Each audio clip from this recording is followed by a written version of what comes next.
샬롬, 생명의 큐티, 감사의 큐티, 땡큐 시작하겠습니다. 기도하겠습니다. 하나님 아버지 감사합니다. 오늘도 새날 새로운 한 주를 허락하심이 감사합니다. 하나님, 오늘 우리가 말씀을 읽을 때에 하나님께서 우리를 얼마나 사랑하시는지 우리에게 베푸시는 하나님의 은혜를 깨달아 알게 해주시고 우리가 하나님을 더욱 사랑할 수 있는 마음 허락해 주세요. 예수님의 이름으로 기도합니다. 아멘.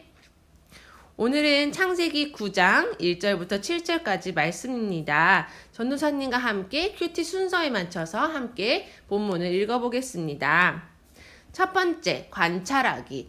본문에서 하나님은 어떤 분이신지 그리고 본문에서 강조하고 있는 것은 무엇인지를 유의하면서 함께 읽어보겠습니다.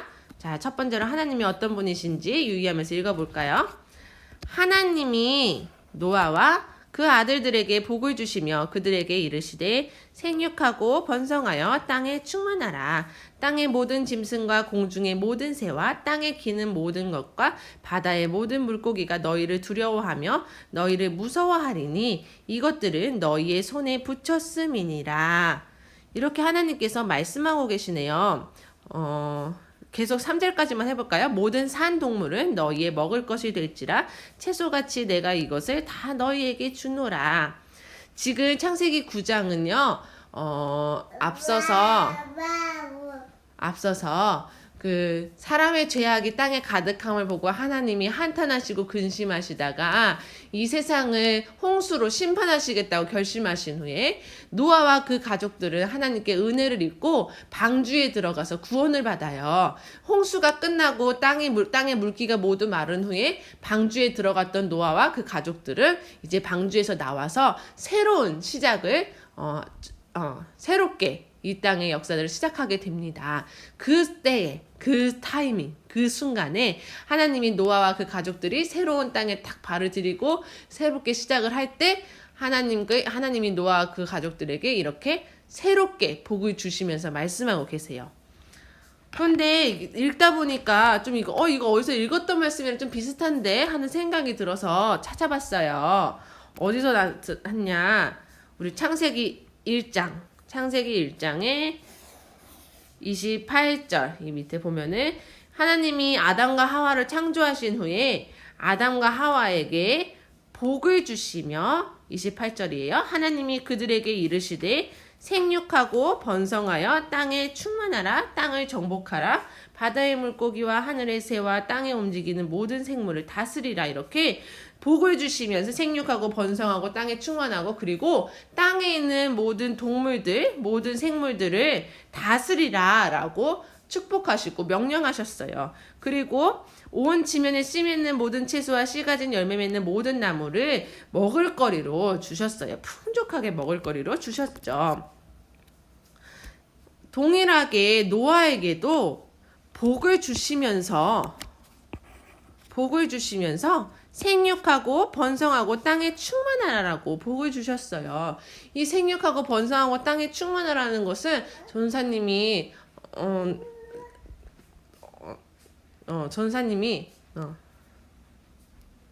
이 생육하고 번성하고 땅에 충만하라는 것은 하나님의 사랑 고백이기도 한답니다.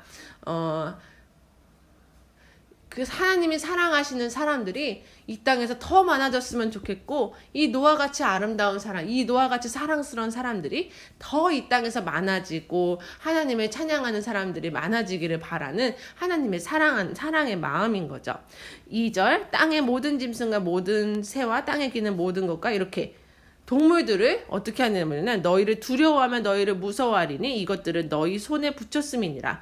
창세기 1장에서는 아담과 하와를 땅에 있는 모든 생물을 다스리라 하시면서 이 세상의 왕으로서 살 수 있도록 축복해 주셨는데 마찬가지로 표현은 다르지만 이 동물들이 노아와 그 가족들 동물들이 사람을 보고 두려워하며 무서워한다고 했어요. 왜냐하면 그 동물들이 그 사람의 손에 붙이셨기 때문에 사람의 손에 의해서 사람의 결정에 의해서 사람의 생각에 의해서 이 동물들의 생명이 이제 주관된다는 거죠. 동물들을 다스리는, 동물들의 위에 있는 그런 위치에 있는 사람들이 되었습니다. 하나님이 동일하게 축복해 주시는 거죠. 사람들은 죄를 짓고 그 하나님의 형상이 일그러지고 죄를 지었지만, 그렇지만 하나님은 심판 이후에 세상을 새롭게 시작하시면서 사람들에게 이렇게 동일하게 하나님의 축복을 부어주시는 것을 알 수 있습니다. 모든 산 동물은 너희의 먹을 것이 될지라 채소같이 내가 이것을 다 너희에게 주노라. 창세기 1장에서는 씨 맺는 채소 그리고 나무의 열매들을 사람의 먹을거리로 주셨는데 9장을 보니까 동물들도 먹을거리가 될 거라고 사람에게 먹을거리를 풍족하게 주시는 것을 알 수가 있어요. 그런데 그러면은 노아 이전에는 동물을 안 먹고 사람들이 다 채식주의자였나요? 뭐 이런 질문을 혹시 할 수도 있을 것 같아요. 그런데 이거는 여러 가지 해석이 있을 수는 있을 것 같아요. 지금 얘기한 것처럼 첫 번째로는 원래는 동물은 먹으면 안 되고 동물은 먹을 생각도 못 했었고, 하나님이 아담과 하와에게 채소들 그리고 열매들, 과일, 채소만 사람에게 먹을거리를 주셨는데, 지금 새롭게 노아 홍수 이후에는 동물들도 먹을 수 있도록 하셨다, 이렇게 해석을 할 수도 있고, 두 번째로는 마찬가지로 사람에게 하나님께서는 채식을 허락하셨는데, 죄를 지은 이후에 사람들이 이것을 무분별하게 동물들도 막 잡아서 먹기 시작했다. 그런데 홍수 이후에는 하나님께서 이렇게 무분별하게 막 동물들을 잡아서 먹으니까 이것을 이렇게 하면 안 되고 이렇게는 동물들을 동물들을 먹는 것을 허락을 하시되, 이렇게는 먹으면 안 되고 이렇게 먹어야 한다라고 어디까지는 되는 것이고 어디까지는 하면 안 되는 것인지 그 경계를 알려준 거다라고도 볼 수 있을 것 같습니다. 세 번째로는 성경이 원래 이렇게 과학책처럼 막 자세하게 모든 것을 상세하게 기록한 책은 아니에요. 우리의 구원에 필요한 언약을 중심으로 기록된 책이기 때문에 어떻게 보면은 또 하나님께서 이렇게 채소에 먹을 것을 주셨다라고 이렇게 기록을 했지만, 사실은 그때에도 동물을 먹는 것도, 고기를 먹는 것도 있었을 것이다 라고 생각을 할 수도 있긴 있어요. 그런데 마찬가지로 죄를 짓고 난 다음에는 그 동물을 먹는 것도 동물을 사랑하고 동물을 아끼고 하는 마음 전혀 없이 무분별하게 동물을 막 해하고 동물을 잡아먹고 하는 행동들이 있으니, 하나님께서는 그것들을 조심하라고 하시면서 이렇게는 동물을 잡아먹으면 안 되고 이렇게 동물을 먹어야 된다, 이런 식으로 해야 되는 것과 하면 안 되는 것, 정결한 것과 부정한 것, 이런 것들을 경계를 정해주신 거다라고 해석할 수도 있을 것 같습니다. 그런데요, 이러한 것들은 성경의 배경 지식에 해당하는 것들인데, 사실은 이러한 것들을 몰라도 우리가 성경 말씀을 묵상하는데 아무런 문제가 없어요. 왜냐하면은 성경 말씀이라는 것은 하나님이 우리를 구원하시기 위해서, 하나님이 우리를 얼마나 사랑하시는지 그 사실을 알려주시기 위해서 그 하나의 큰 주제를 가지고 창세기부터 요한계시록까지 써내려 가신 그런 기록이에요. 그렇기 때문에 큰 주제가 있어요. 하나님이 우리에게 진짜로 말씀하고자 하는 핵심 메시지가 있어요. 그것을 우리는 파악을 하면서 읽는 것이 더 중요합니다. 그러면은 오늘 본문에서는 뭐 그전에 동물을 먹었느냐, 동물을 안 먹었었느냐, 채식주의자였다가 이제 육식주의자로 바뀐 거냐, 잡식으로 바뀐 거냐, 이게 중요한 것은 아니고, 이 본문에서 진짜로 하나님이 강조해서 이야기하고 있는 게 무엇인가, 그래서 관찰하기를 할 때 하나님이 누구신지, 어떤 분이신지, 그리고 본문에서 강조해서 이야기하고 있는 것은 무엇인지를 주의 깊게 읽는 것이 중요합니다. 그러면은 오늘 본문에서는 무엇을 강조하고 계실까요? 자, 4절부터 한번 읽어볼까요? 그러나 고기를, 여기 그러나 이런 연결어가 나오면은 조금 주의해서 읽으면 좋죠. 동물을 먹게 하기는 하는데 그러나 이런 것들이 중요하죠. 고기를 그 생명되는 핏째 먹지는 말지니라. 이게 더 중요한 거죠. 동물을 이전에 먹었느냐 안 먹었느냐 그게 중요한 게 아니라 지금 어쨌든 동물을 먹는데 그 생명되는 핏째 먹지 말아라. 이게 더 중요한 지금 중요한 말씀인 거죠. 왜냐하면 내가 반드시 너희의 피, 곧 너희의 생명의 피를 찾으리니. 너희의 피, 생명의 피. 여기 반드시 이런 것도 되게 중요하게 강조해서 이야기하는 거죠. 짐승이면 그 짐승에게서, 사람이나 사람의 형제면 그에게서 그의 생명을 찾으리라. 사람이나 사람의 형제면 그에게서 그의 생명을 찾으리라. 또 반복하죠. 생명의 피를 찾으리니 생명을 찾으리라. 그러니까 생명되는 피가 흘려지면은 그 생명의 피를 그 살인자에게서 찾는 거죠. 그 책임을 지우겠다는 거죠. 그만큼 그 피는 생명을 상징하는 것이기 때문에 그 생명이 그렇게 중요하다는 것을 오늘 말씀에서 이야기를 하고 있는 것입니다. 짐승의 생명도 중요하고 그리고 사람의 생명도 중요하고 6절 다른 사람의 피를 흘리면 그 사람의 피도 흘릴 것이니 다른 사람의 피를 흘리면 살인을 하거나 상해를 입히거나 하면은 그 사람의 피도 흘릴 것이니 왜요? 이는 하나님이 자기 형상대로 사람을 만드셨음이니라.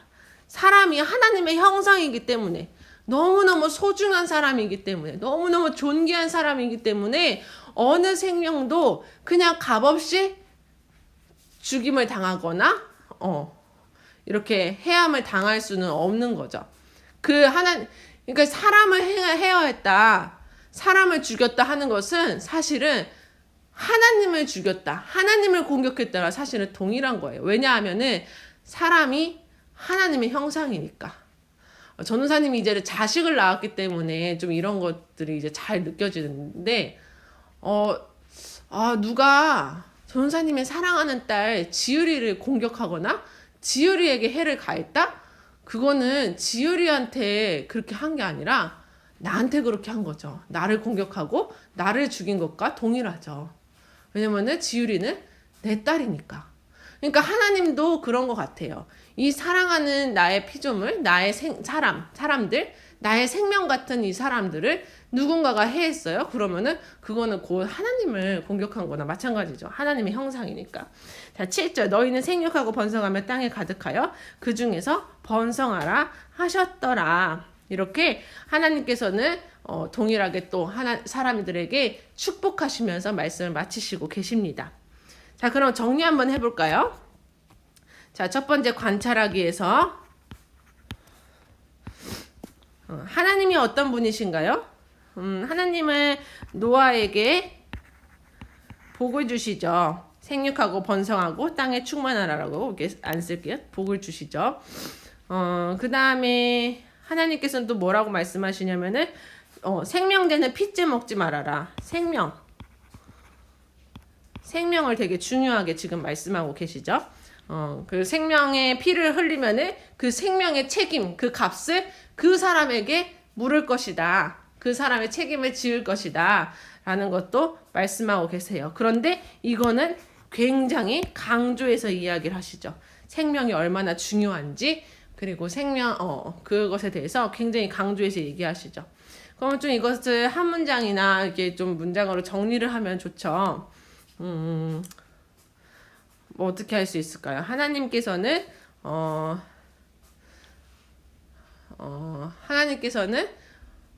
사람을 사랑하시고 사람의 생명을 존귀하게 여기십니다.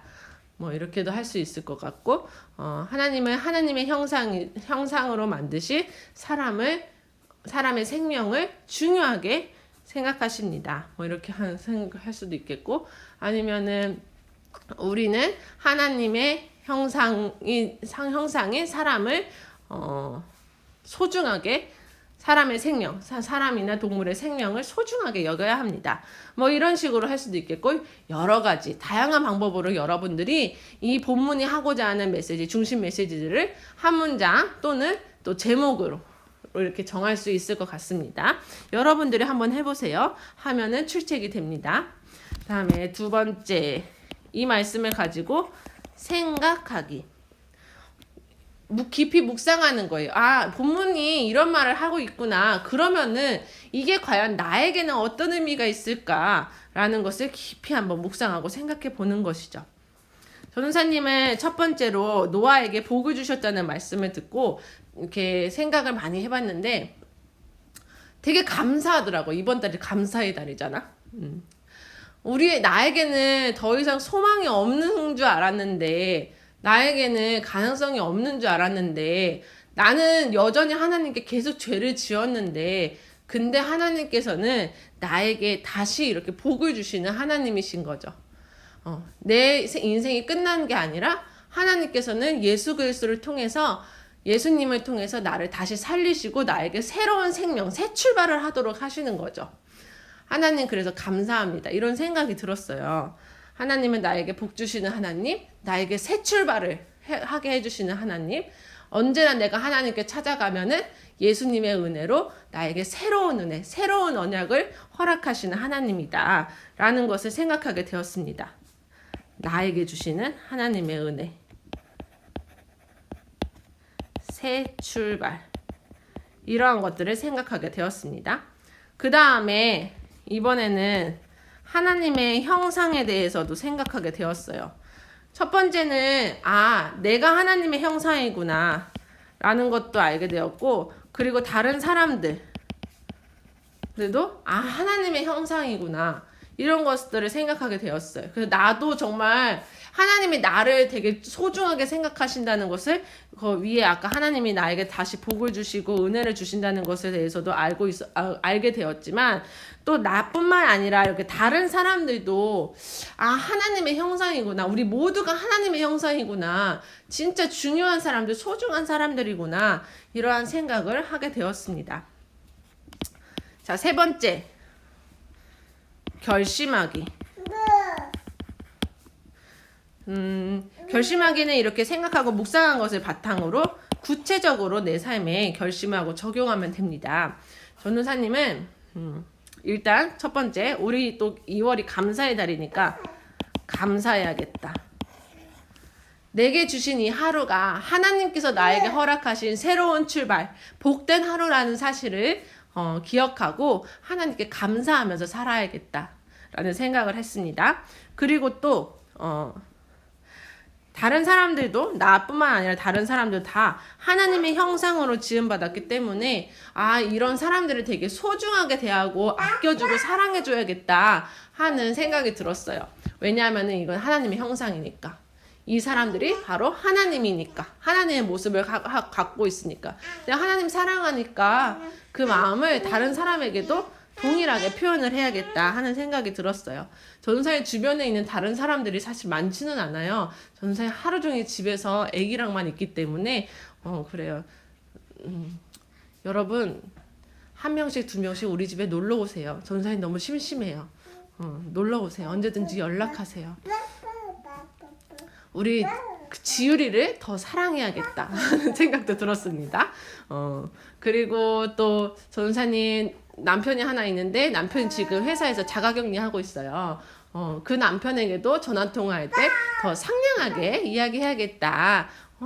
안 그래도 자가격리하면서 외롭고 힘들게 있는데 오빠가 뭐가 그렇게 힘드냐, 그냥 맨날 일어났다가 잤다가 먹고 주는 밥 먹고 혼자 그냥 쉬면 되지, 혼자 있는 게 뭐가 그렇게 힘드냐라고 이렇게 막 잔소리 하지 말고, 정말 힘들겠구나, 우리 하나님의 형상 존귀한 우리 남편 고생하고 있구나 라고 이렇게 사랑하는 마음으로 대해줘야겠다, 이런 생각도 했습니다. 그리고 또 다른 친구들에게도 사랑하는 마음으로 상냥하게 이야기하고 그 친구들을 존귀하게 섬겨줘야겠다 이런 생각도 했습니다. 여러분들도 주변에 있는 가족들, 친구들에게 하나님의 형상으로 존귀하게 그 생명을 세워주고 섬겨주는 그런 사람들이 되었으면 좋겠습니다. 여러분들도 여러분들의 묵상으로 한번 결심하며 한 주를 시작해 보세요.